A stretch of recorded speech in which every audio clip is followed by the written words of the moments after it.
Hi అండి. నేనైతే అమ్మ వాళ్ళ ఊరికొచ్చాను. బ్యాంకులో చిన్న పనుందని వచ్చాను.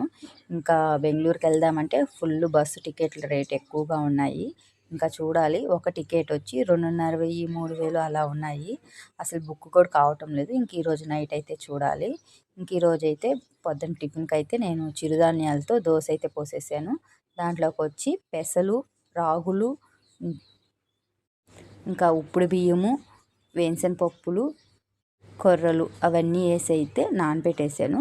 నైట్ అంతా నానబెట్టేసి పొద్దునైతే రుబ్బేసాను. దీంట్లోకి కొంచెం సోడా ఉప్పు వేసి అయితే మిక్సీ పట్టేసాను. ఇంకా కావాలంటే పచ్చిమిరపకాయ, అల్లం ముక్క కూడా వేసుకోవచ్చు. ఇంకా కారం తినరని పిల్లల కోసం అయితే ఇలా చేసేసాను. దీనిపైన అయితే దోస పైన కొంచెంగా ఆనియన్స్, జీలకర్ర కూడా వేసాను. బాగుంటుంది టేస్టు. దోసలో అయినా కలుపుకోవచ్చు, పైన అయినా చల్లుకోవచ్చు. నేనైతే ఇలా పోస్తున్నాను. ఎవరికి కావాలంటే వాళ్ళకి వేసుకోవచ్చు. వద్దనుకుంటే సాదా దోసలేసి చట్నీలో అల్లం చట్నీలో తింటే చాలా బాగుంటుంది.